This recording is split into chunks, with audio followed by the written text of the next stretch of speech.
The goal setting strategy. The trouble with not having a goal is that you can spend your life running up and down the field and never score. Students choose a goal for themselves.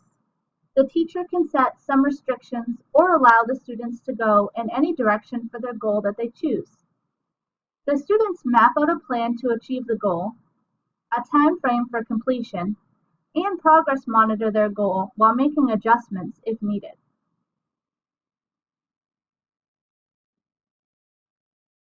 There are many benefits to this strategy for all students. They gain self-esteem, become self-regulated learners, feel more comfortable in their classroom, work on problem-solving and decision-making skills, and can use this skill for success after completing school. Many students with disabilities struggle with organization and being overwhelmed in the classroom. There are some additional benefits for students with disabilities who utilize the goal-setting strategy. They have enhanced access to the general education curriculum, are less stressed over things like assignment completion, have more confidence, understand their assignments better, have a better focus and direction, and participate better in class.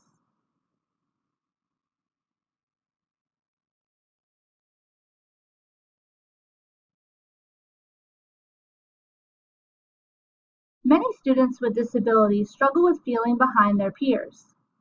Goal setting can help them have a plan, which will in turn help overcome the confusion with learning new material. Students with ADHD struggle with delayed gratification, but goal setting can use intrinsic motivation to build their self-discipline and achieve a goal over time. There are minimal drawbacks to this strategy. Some students may get discouraged if they are unable to reach their goal. There are many Common Core standards and other curriculum objectives that must be completed during instructional time. Teaching the goal-setting strategy and the time it takes to progress monitor the goal would take away from some instruction time. Teacher education would be necessary so everyone knew what a SMART goal was and what the steps to implement the strategy were. The basics of a SMART goal include specific, measurable, attainable, realistic, and timely. A specific goal could be following directions quickly, raising hands, or using kind words. It is not behave better or read well. If a student's goal is SMART, they will have a better chance of successfully completing their goal. This strategy can be used in any subject for behavior, organizational tasks, creating a more respectful classroom, and even athletics. One possible goal could include keeping homework folders and materials in their proper folders. This is especially good for students with disabilities who struggle with organization and it impacts their learning. Another goal could be checking an assignment book each night with parents. This goal would be good for students who struggle with work completion. Here's an easy template for students to use when creating their goal.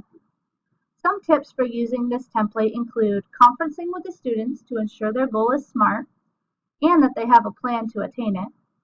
Refer back to the goal often so students can monitor their progress.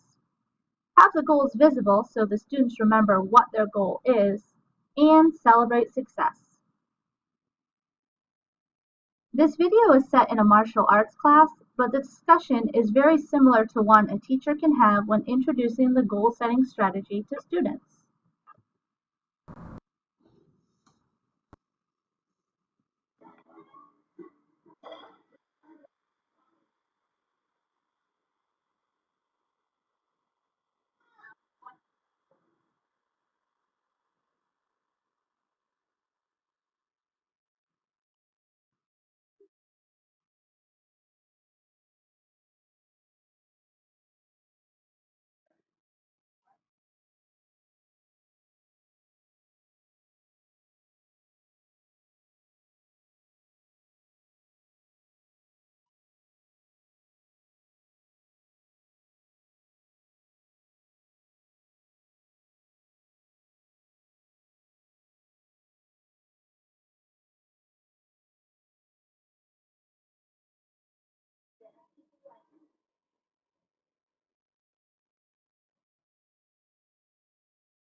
An example of a poor goal would be, I want to get better grades. A good goal will be, in the next marking period, I will take careful notes and review them at least 2 days before tests and quizzes so that I can ask the teacher questions about what I don't understand.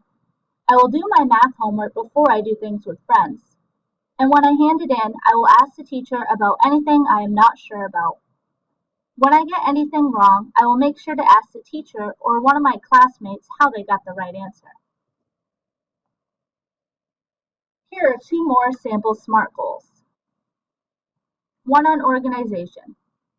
After school, on the first day of school, I will organize my backpack by creating a folder or binder for each of my classes, with places to keep my assignments, notes, and homework. After my backpack is organized, I will spend 10 minutes a day when I get home during the school year when school is in session to go through the items in my backpack to make sure they are in their proper location. I will then dispose of any items I do not need or that do not belong in my backpack. This would be a great goal for students with disabilities who need to work on organization.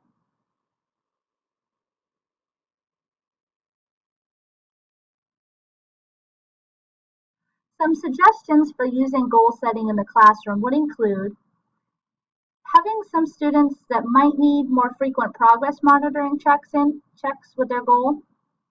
You might have some students with disabilities who could keep a log to record successful goals.